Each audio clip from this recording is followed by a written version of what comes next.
तुम्हारा अन्नदाता, पग पग पर है संग तुम्हारे अन्नदाता। लहू किसानों का बन के पसीना सींचता है धरती का सीना। मेहनत का तेरी हक दिलवाने, नई तकनीक नई खोज बताने।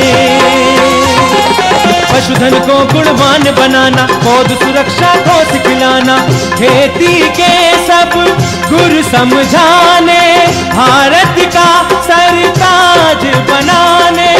आठों पहर है संग तुम्हारे अन्नदाता, अन्नदाता।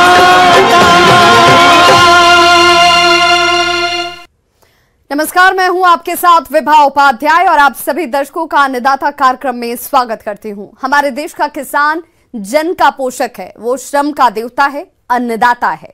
उसमें ही भारत की आत्मा निवास करती है और ऐसे ही किसानों की प्रगति के लिए हम खेती बाड़ी से जुड़ी हुई बहुत सी नई लाभकारी जानकारियां हर रोज सुबह लेकर आते हैं। तो चलिए कार्यक्रम शुरू करने से पहले देखते हैं क्या है आज के अन्नदाता में।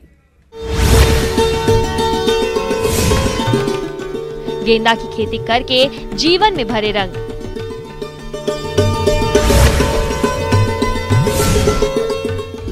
नींबू के बागों में किए जाने वाले जरूरी कार्य।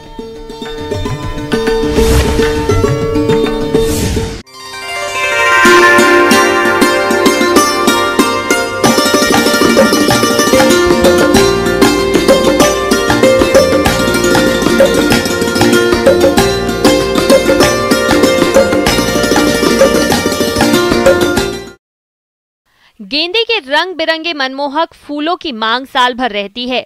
गेंदा के फूल का उपयोग पूजा, घर की सजावट, किसी का स्वागत करने और शादी समारोह में किया जाता है। इसीलिए गेंदे के फूल की मांग को देखते हुए किसान इसकी व्यावसायिक स्तर पर खेती करके अच्छी आय कमा सकते हैं। बस जरूरत है आप गेंदे का खेती उन्नत तकनीक से करें। तो आप किस प्रकार से करें गेंदे का उन्नत तरीके से खेती, इस बारे में जानकारी दे रहे हैं कृषि विज्ञान केंद्र अरनिया सीकर के विषय विशेषज्ञ डॉक्टर महेश चौधरी।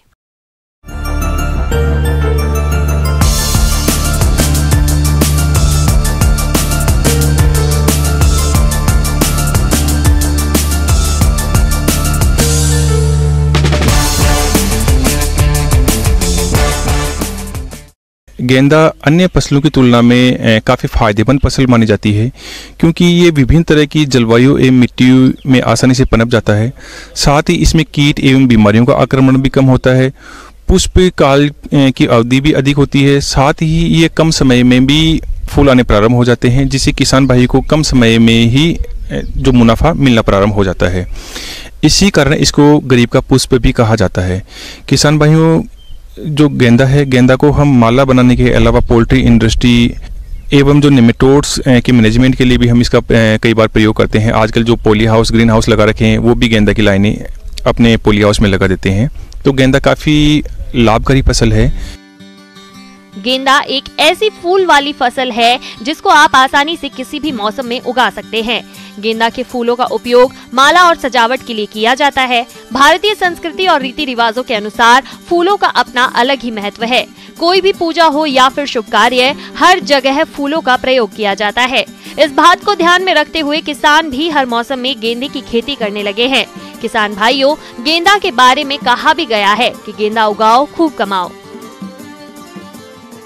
गेंदा में सबसे मुख्य बात है कि हमें कौन सी किस्म की ज़्यादा डिमांड है, वहाँ पर किस तरह के हमें फूल पसंद है। तो इसमें दो तरह की वैरायटियाँ उपलब्ध होती है, अफ्रीकन गेंदा और फ्रेंच गेंदा। अफ्रीकन जिसको हम बड़ी साइज वाला गेंदा, और जो फ्रेंच टाइप का जो गेंदा होता है वो छोटी साइज का होता है। पूसा नारंगी गेंदा, पूसा बसंती गेंदा, पूसा अर्पिता, पूसा बहार, अर्का अग्नि, ये कुछ उन्नतशील प्रजातियां हैं जिनका चयन करके हम अच्छा लाभ ले सकते हैं। गेंदा को हम साल के 12 महीने इसको लगा सकते हैं। खासकर सर्दी, गर्मी, बारिश वाले मौसम में हम जब हमें गर्मी की फसल लेनी होती है तो उसकी बुआई हमें फरवरी मार्च में कर देनी चाहिए। बारिश वाली जो फसल है उसकी हमें जुलाई अगस्त में कर देनी चाहिए, और सर्दी वाली फसल की हमें अक्टूबर नवंबर के आसपास हमें कर देनी चाहिए। गेंदा की खेती के लिए पहले अच्छी तरह जुताई करके खेत को तैयार कर ले।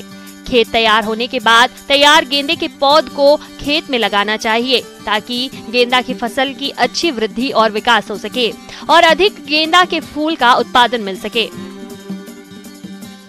साथ ही हमें पोषण का भी ध्यान में रखना होता है, क्योंकि इससे हमें 400 से लेकर 600-700 क्विंटल प्रति हेक्टेयर तक हम उपज मिल जाती है। तो हमें अच्छी सड़ी गोबरी खाद के अलावा हमें लगभग 80 किलोग्राम नत्रजन, लगभग 60 किलोग्राम फास्फोरस एवं 60 किलोग्राम पोटास प्रति हेक्टेयर की दर से हमें डालना आवश्यक होता है। रोपण की जो दूरी है वो किस्म के ऊपर निर्भर करती है, किस तरह की हम प्रजाति लगा रहे हैं। अफ्रीकन गेंदा यदि हम लगा रहे हैं तो पौधे से पौधे एवं कतार से कतार की दूरी लगभग 40 सेंटीमीटर रखते हैं। यदि हम फ्रेंच टाइप का गेंदा हम लगा रहे हैं तो पौधे से पौधे एवं कतार से कतार की दूरी हम 20 सेंटीमीटर रखते हैं। किसान भाइयों, इसमें जो खास ध्यान रखने वाली बात यह है कि कई बार आप ने देखा होगा कि जो पौधे बड़े सीधे हो जाते हैं उसमें पुष्पन की संख्या कम होती है।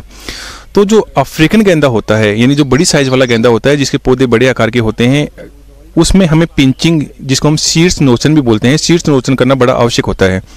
जब लगभग खेत में रोपण के 25 से 30 दिन बाद में हमें उसके जो शीर्ष भाग को हमें तोड़ देना चाहिए। शीर्ष भाग यानी ऊपर का जो कोंपल वाला जो भाग होता है उसमें 1-2 पत्तियों के साथ में हमें ऊपर वाले भाग को नोच देना चाहिए। उससे क्या होगा कि उसमें जो साइड वाले जो ब्रांचेज होते हैं, जो साइड शूट्स होती है वो ज़्यादा निकलती है, जिसमें हमें पुष्पन भी, बर्ड्स ज़्यादा होगी तो पुष्पन भी ज़्यादा होगा।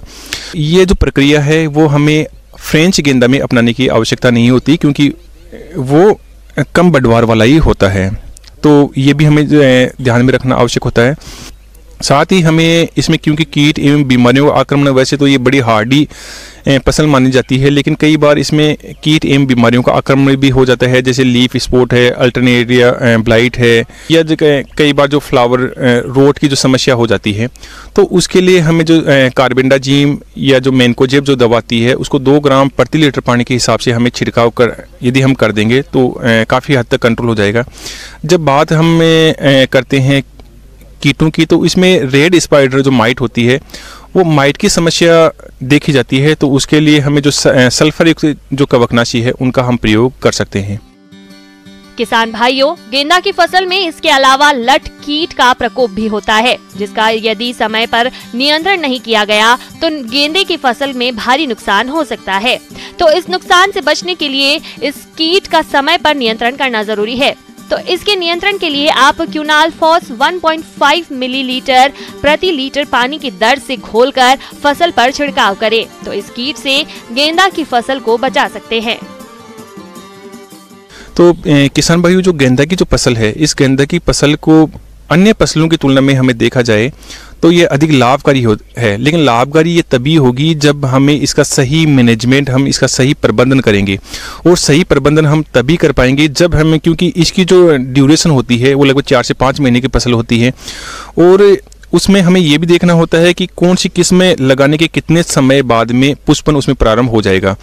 तो हमें कोई भी जो तीज त्योहार अथवा शादी का जो फेस्टिवल जो स्टार्ट हो जाता है उसको हमें ध्यान में रखते हुए ही इसकी बुआई करनी होती है, क्योंकि कई बार जैसे हमने कोरोना काल में देखा है कि पुष्प की डिमांड नहीं होने के कारण जो फूलों की जो मांग होती है वो काफ़ी गिर जाती है और उसे किसान को जो लाभ मिलना चाहिए वो नहीं मिल पाता है। तो जब भी हम गेंदा के अलावा यदि कोई भी जो दूसरी पुष्पीय जो फसलें हैं यदि हम उनकी भी बुआई करें हैं तो हमें ये ज़रूर ध्यान में रखना होगा कि हमें उसका सही समय पे ही हम उसकी बुआई करें, अन्यथा हमें जो आशातीत लाभ नहीं मिल पाता है। तो जैसे कहा गया है, गेंदा उगाओ खूब कमाओ, तो गेंदा हमें उगा के हम इसे अच्छी पैदावार ले सकते हैं, अच्छा मुनाफा ले सकते हैं। किसान भाइयों, अभी तक आपने खेती से जुड़ी हुई कुछ उपयोगी जानकारियां देखी। अब लेते हैं एक छोटा सा ब्रेक, जल्द लौटेंगे और कार्यक्रम में आगे भी है खेती बाड़ी से जुड़ी हुई महत्वपूर्ण जानकारियां, तो बने रहिए हमारे साथ।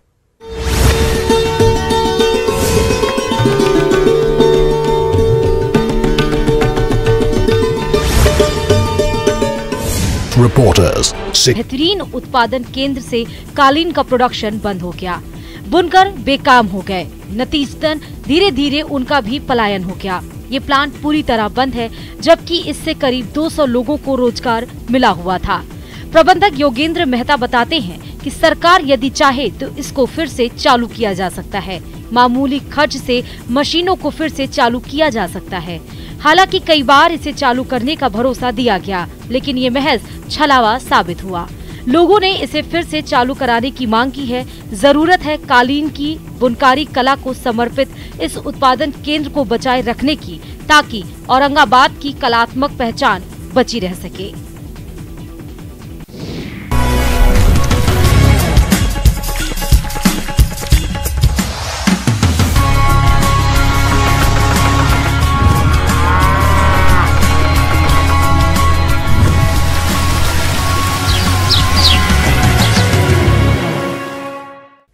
ब्रेक के बाद एक बार सभी दर्शकों का एक बार फिर से अन्नदाता में स्वागत है। चलिए रुक करते हैं अगली कड़ी की ओर।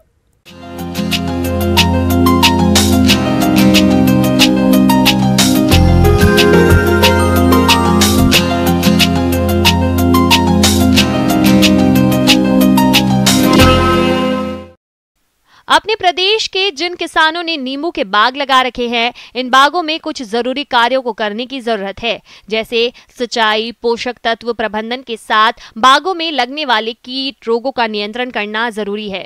यदि किसान भाइयों आप समय पर नींबू के बाग में इन सभी कार्यों को समय से कर लेते हैं तो नींबू के बाग से अधिक फल उत्पादन ले सकते हैं। तो इन सभी कार्यों को आप किस तरह से करें, इस बारे में जानकारी दे रहे हैं डॉक्टर अब्दुल माजिद अंसारी।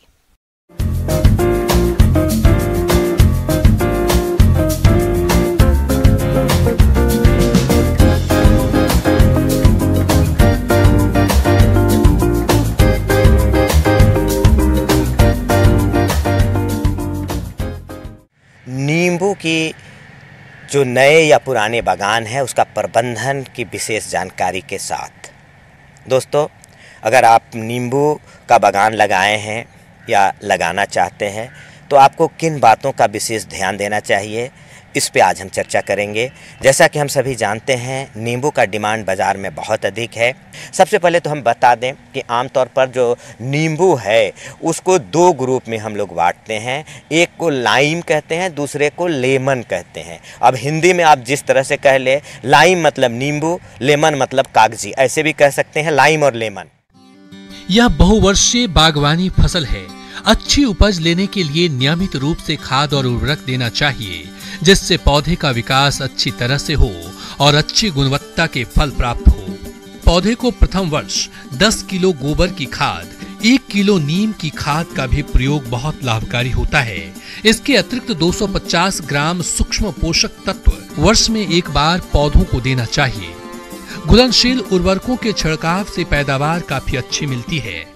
पोषक तत्व का जो खुराक देना है पौधे के साइज के हिसाब से अलग अलग होता है, उसके हिसाब से आप उसको देते जाएंगे। छोटे पौधे में 50 ग्राम NPK देंगे, और बड़े हैं तो 100 ग्राम देंगे, और बड़े हैं 150 ग्राम, यानी ये देखते जाएंगे। आपको ये विवेक से काम लेना होगा कि पहला साल का पौधा है तो 25 ग्राम भी देना पड़ सकता है, 1 साल पुराना है तो 50 ग्राम NPK बाजार में ग्रेड उपलब्ध है, उसको आप देंगे। जब पौधे बड़े हैं तो 200 ग्राम तक प्रति प्लांट आप दे सकते हैं। साथ ही साथ चूना जो लाइम है या डोलोमाइट है उसका भी आपको प्रयोग करना होगा, जो कि आप ऊपरी ज़मीन पे जहाँ इसको लगाए हैं वहाँ पे अम्लीय मिट्टी है तो थोड़ा नुकसान होता है। तो आपको 50 ग्राम से लेके 150-200 ग्राम तक पौधे के साइज़ के हिसाब का आपको चूना को भी उसके थाले में जड़ के पास आपको मिलाना होगा। फिर कंपोस्ट या वर्मी कंपोस्ट आपको देनी होगी, तब तंदुरुस्त पौधा आएगा। खेती में हो सके तो ड्रिप सिंचाई का उपयोग करना चाहिए। बाग में बरसात का पानी का रुकाव न हो, इसका ध्यान रखना चाहिए।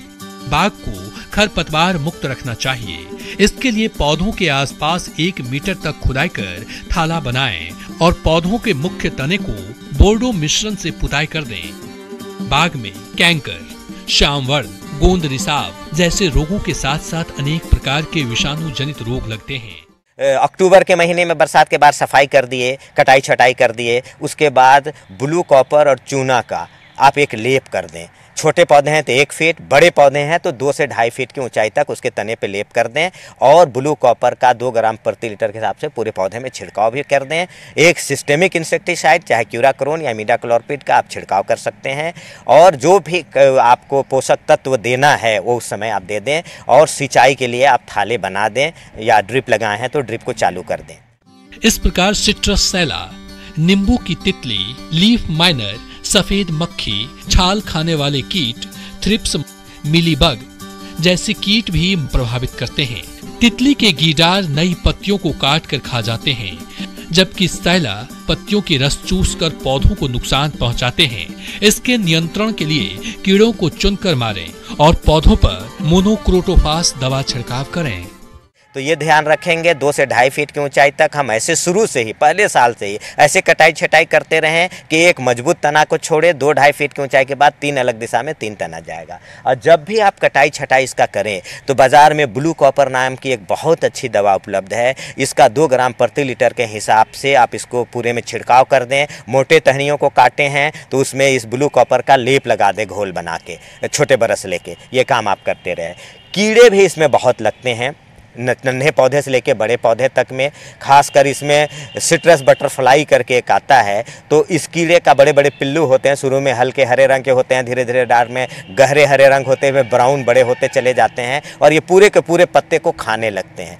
तो इन कीड़ों को कंट्रोल करने के लिए आपको सिस्टेमिक इंसेक्टिसाइड इमिडाक्लोपिड नाम की दवा, उसका 1 ml प्रति लीटर, या एक क्यूराक्रोन नाम की प्रोफेनोफॉस नाम की एक दवा जो क्यूराक्रोन नाम या अन्य नामों से उपलब्ध है, उसका 1.5 ml प्रति लीटर के हिसाब से जब भी कीड़े सीजन हो, जैसे बरसात में एक बार कर दें, अक्टूबर में एक बार कर दें, फिर नए पत्ते जब निकले फरवरी मार्च में उस बार एक बार छिड़काव कर दें, तो आपके सुरक्षित रहेंगे। पुराना बागान है, नींबू के फल में या पत्ते में भूरे भूरे रंग के चकते चकते से धब्बे दिखाई देते हैं। बहुत लोग अगर आप दुकानों में जाएंगे खरीदने तो कहेगा कि नहीं ये कांटे का दाग है, हवा चलता है ना कांटा, लेकिन वो कांटे का दाग नहीं है, वो सिट्रस कैंकर नाम का एक रोग है जो जीवाणु से होता है। हालांकि इससे आप एग्रीमाइसिन या इस तरह के टेट्रासाइक्लिन नाम की दवा है 500 ppm का घोल बना के छिड़काव करेंगे तो जीवाणु है, बैक्टीरिया है, उससे कंट्रोल हो जाएगा। लेकिन अगर ये दवा आपको नहीं मिल पा रही है तो ये ब्लू कॉपर का 2 ग्राम प्रति लीटर से भी 2-3 छिड़काव करेंगे तो ये सिट्रस कैंकर कंट्रोल हो जाएगा। और इस तरीके से आप प्रबंधन करेंगे तो आपका बहुत अच्छा बागान बनेगा। और अगर 10 से 12 साल 15 साल का अगर नींबू का पौधा है तो आप ये जान लीजिए कि प्रति पौधा 5000 तक फल आ सकता है और आप 2000 से 5000 तक फल आएगा। वो अलग कैसा आपका प्रबंधन है, कितना अच्छा आपका कैनोपी मैनेजमेंट है, इस पे निर्भर करता है। सर सफाई का विशेष ध्यान रखें। आगे और भी हैं खेतीबाड़ी से जुड़ी हुई बहुत सी रोचक जानकारियां, पर यहां रुकेंगे एक छोटे से ब्रेक के लिए, जल्द हाजिर होते हैं।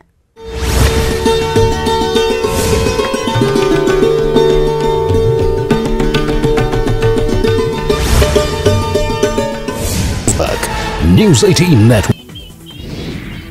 हजारीबाग के दारू और कटकमदाग के अलावा मुफस्सिल थाना क्षेत्र के विभिन्न गांवों में जंगली हाथी का उपद्रव पिछले 1 महीने से लगातार जारी है। तरवा खरवा गांव की ओर झुंड से बिछड़े जंगली हाथी ने लोगों की नींद उड़ा दी है। जंगली हाथी जंगल की ओर से गांव में घुस गया है। हाथी ने फसलों को जबरदस्त नुकसान पहुंचाया है, दीवारों को तोड़ दिया। इतना ही नहीं, बीच सड़क पर खड़े होकर यातायात व्यवस्था को भी रोक देता है। रास्ते में पड़ने वाली चाहे दीवार हो या वाहन, सबको ये हाथी नुकसान पहुंचा रहा है। हाथी का आतंक से ग्रामीणों के बीच दहशत का माहौल देखा जा रहा है। इसकी जानकारी ग्रामीणों के द्वारा वन विभाग के कर्मियों को भी दी।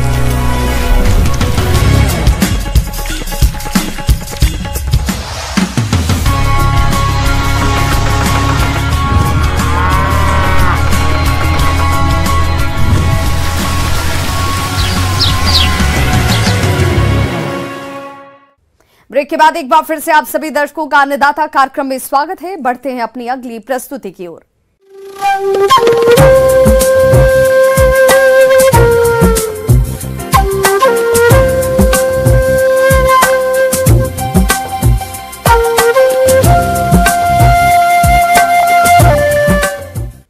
मौसम के अनुसार प्रबंधनों पर ही टिकी है आपकी खेतीबाड़ी, और इसलिए मौसम पूर्वानुमान और उस पर आधारित साप्ताहिक कृषि सलाह इस प्रकार है।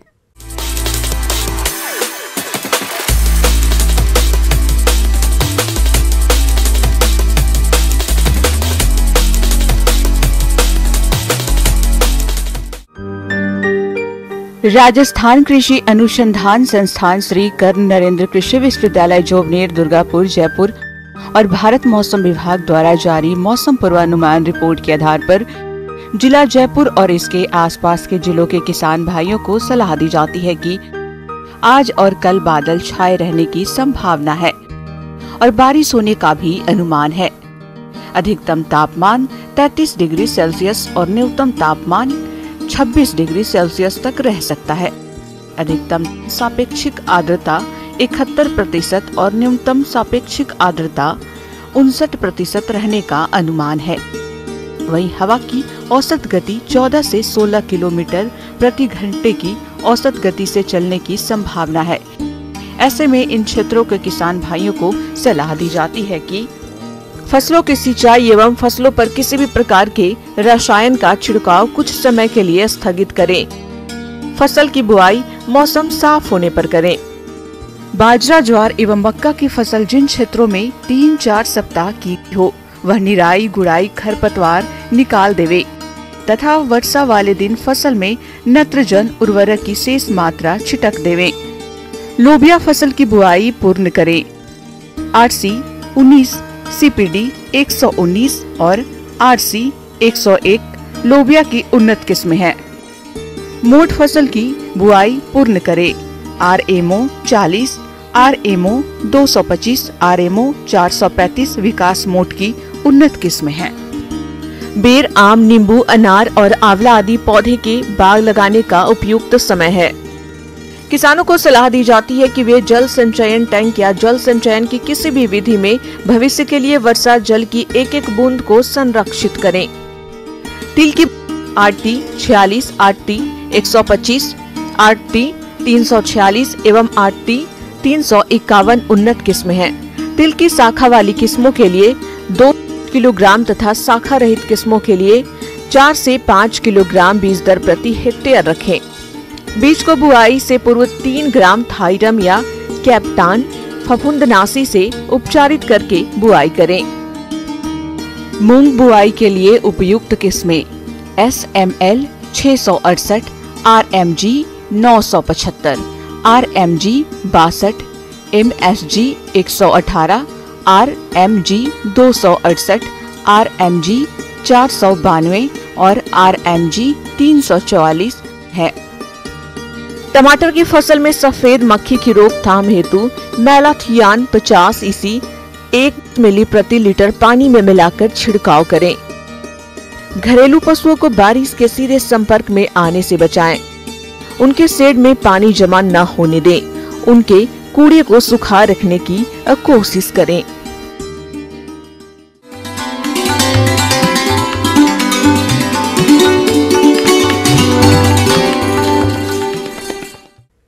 अन्नदाता हेल्पलाइन निःशुल्क फोन संपर्क सेवा के माध्यम से आपके द्वारा पूछे गए प्रश्नों में से 1 या 2 महत्वपूर्ण प्रश्न को हम अपने कार्यक्रम में शामिल करते हैं और इसी के तहत आज किसान का सवाल और उनका जवाब इस प्रकार से है। अन्नदाता निःशुल्क फोन संपर्क सेवा के माध्यम से पूछे गए प्रश्नों में से आज हमने जिस प्रश्न को कार्यक्रम में शामिल किया है उसे पूछा है ग्राम R, जिला उदयपुर के कृषक नरेंद्र सिंह ने। यह खेत में प्लास्टिक मल्चिंग के प्रयोग और लाभ के बारे में जानकारी चाहते हैं। तो नरेंद्र सिंह जी, आपकी जानकारी के लिए प्रस्तुत है कार्यक्रम का ये अंश।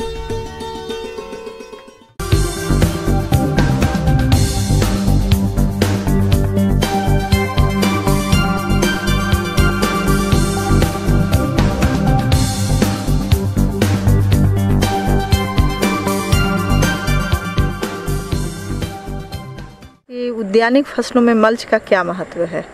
मल्च है क्या, पहले इसको समझने का प्रयास करें। मल्च, इसको हिंदी में हम लोग पलवार कहते हैं। पलवार मतलब होता है कि ज़मीन को ढकना। कोई ज़रूरी नहीं है कि पलवार में प्लास्टिक मल्च ही हो। जैसे हमारे किसान के पास सागवान का पत्ता है, पुआल से ढक सकते हैं। और जहाँ तक प्लास्टिक मल्च की बात हमारे किसान भाई करते हैं, तो प्लास्टिक मल्च में हमारे किसान ऐसे प्लास्टिक का उपयोग करें जो नीचे से काला हो, ऊपर से सिल्वर हो, उसके कोई मल्च लगाते हैं। लगाने का तरीका क्या होता है मल्च को? तो सबसे पहले इसके लिए ज़मीन की तैयारी की जाती है। ज़मीन की तैयारी करके किसान हमारे बेड बनाते हैं। इन सब चीज़ों को पहले वो निर्णय ले लें कि किस प्रकार से हमको पौधा को लगाना है। किसान भाइयों, अगर आपको मल्चिंग विधि से खेत में सब्जी लगानी है तो सबसे पहले खेत की अच्छी तरह ट्रैक्टर से जुताई कर लें। इसके बाद गोबर की खाद को मिट्टी में अच्छे से मिला दें। अब खेत में उठी हुई मेड़ यानी बेड बना लें। इसके बाद ड्रिप सिंचाई की पाइपलाइन को बिछा दें। प्लास्टिक मल्च को अच्छी तरह बिछाकर दोनों किनारों को मिट्टी की परत से अच्छी तरह से दबा दें। मल्चिंग फिल्म में पाइप से पौधों को कितनी दूरी पर लगाना है, फसल पर निर्भरता करता है। किस प्रकार का पलवार का चयन करना चाहिए हमारे किसानों को, तो वो काला पलवार का जो सतह के अंदर जाएगा, जो सतह के अंदर जाने वाला हिस्सा होना चाहिए वो काला होना चाहिए, और जो सतह के ऊपर उसको सिल्वर की तरह, सिल्वर कलर का रंग का लेना चाहिए। सूर्य की किरणें उस पर गिरती हैं तो वो परावर्तित होकर के पुनः उन्हीं पौधों पर पड़ता है, तो इसमें प्रकाश संश्लेषण की क्रिया है वो ज़्यादा अच्छे से होता है, उत्पादन ज़्यादा अच्छे से प्राप्त होता है, ज़्यादा प्राप्त होता है। अलग अलग फसलों में अलग अलग प्रकार की माइक्रोन मल्च शीट का उपयोग किया जाता है। जैसे सब्जी वर्गीय फसलों के लिए 25 माइक्रोन, 2 वर्षीय फसलों जैसे केला पपीता के लिए 50 माइक्रोन और बहुवर्षीय फसलों के लिए 100 माइक्रोन का उपयोग किया जाता है, जिसकी कीमत भी अलग अलग होती है। और इससे आपको फायदा क्या है, इसको भी आप जानें कि इसमें मिट्टी बहुत ज़्यादा पटवन नहीं करते हैं आप, पटवन का आप सुधार हो जाता है। ज़्यादातर लोग ड्रिप का ही उपयोग करते हैं, टपक सिंचाई के द्वारा ही सिंचाई करते हैं, तो उसमें क्या होता है कि आप उर्वरक भी देते हैं साथ में, साथ साथ टपक सिंचाई से जो आपने भूमि की तैयारी की थी उसमें मिट्टी बहुत बैठता नहीं है, मिट्टी हमेशा हल्का रहता है, जिसके लिए आपको कोड़ने की आवश्यकता पड़ती है। कई लागत आप देखेंगे कि लागत के लिए जैसे आपको निकाई गुड़ाई की का जो खर्च है वो बच जाता है, आपका लगातार जो पटवन का खर्च होता है वो बच जाता है। प्लास्टिक मल्चिंग विधि से खेती करने के लाभ की बात करें तो मल्चिंग से मिट्टी में नमी बनी रहती है, क्योंकि मिट्टी से पानी का वाष्पोत्सर्जन बहुत कम हो जाता है। पौधों की अच्छी वृद्धि और विकास के लिए अनुकूल वातावरण मिल जाता है। साथ ही मल्चिंग मिट्टी के कटाव से सुरक्षा देती है और फसलों के बीच उग रहे खरपतवार का विकास नहीं होने देती, जिससे पौधे लंबे समय तक सुरक्षित रहते हैं। मल्चिंग भूमि को कठोर होने से बचाती है, जिससे पौधों की जड़ों का विकास अच्छी तरह से होता है। लंबे समय तक बारिश न होने की दशा में मल्च आपके गार्डन या लैंड स्पेस को होने वाली हानि से भी बचाता है। ये मिट्टी के ऊपर सुरक्षा कवच की तरह काम करता है, जो ज्यादा गर्मी में मिट्टी को ठंडा रखता है और ये पौधों के जड़ों के लिए बहुत आरामदायक स्थिति प्रदान करता है। पलवार लगाने से क्या फायदा ये हुआ आपको कि ये सब तो पौधों को फायदा हो रहा है, दूसरा फायदा क्या होता है कि अनावश्यक कीड़ा मकोड़ा का आक्रमण आपके बैगन, मिर्च या कोई भी उद्यानिक फसल लगा रहे हैं, पपीता में मल्चिंग कर देते हैं, तो बहुत सारी चीज़ों की अनावश्यक जो आप खर्च कर रहे थे उस खर्च से आप बच जाते हैं। जी, ये जो आपने बचत में 25% बचत किया है, उत्पादन में कहीं ना कहीं 8 से 10% उत्पादन में वृद्धि आती है किसी भी उद्यानिक फसल की बात करें तो। दूसरा फायदा है कि अगर एक ज़मीन में मल्च आपने लगा दिया है और अगर उससे सुरक्षित रख पाते हैं तो आप इसको अगले फसल में भी उपयोग कर सकते हैं, उसे पुनः हटाने की आवश्यकता नहीं है। जैसे बैगन का फसल ख़त्म हो गया है तो आप बैगन को हटा दीजिए, उसकी जगह पर जो आपके लिए फसल उपलब्ध है, बिचड़ा उपलब्ध है, आप उसको लगा सकते हैं। इसमें हमारे किसान भाइयों का प्रबंधन बहुत ज़्यादा महत्वपूर्ण रहेगा कि वो किस प्रकार का मल्च उपयोग करना चाहते हैं। कृषि से उत्पादित मल्च का उपयोग करना चाहते हैं कि वो प्लास्टिक मल्च उपयोग करना चाहते हैं, लेकिन उपयोग करने से पहले किसान भाइयों को इसके बारे में पूरी तरह से जानकारी ले लेनी चाहिए। किसान भाइयों, अन्नदाता आपकी सेवा के लिए संकल्परत है। कृषि संबंधित समस्या और सुझावों के लिए आप हमें इस पते पर संपर्क कर सकते हैं। प्रोड्यूसर अन्नदाता, news 18 Rajasthan, Ramoji film city, Hyderabad 501512। साथ ही आप हमें ईमेल भी कर सकते हैं। हमारा ईमेल है p18annadatarajasthan@nw18.com।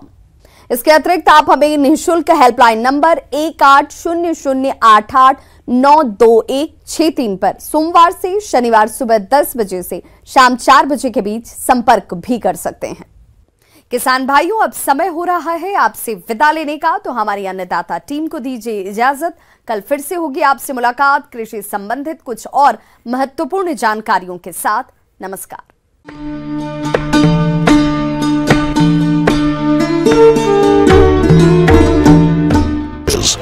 26 states. वन विभाग के कर्मी भी हाथी को भगाने में असमर्थ नजर आए।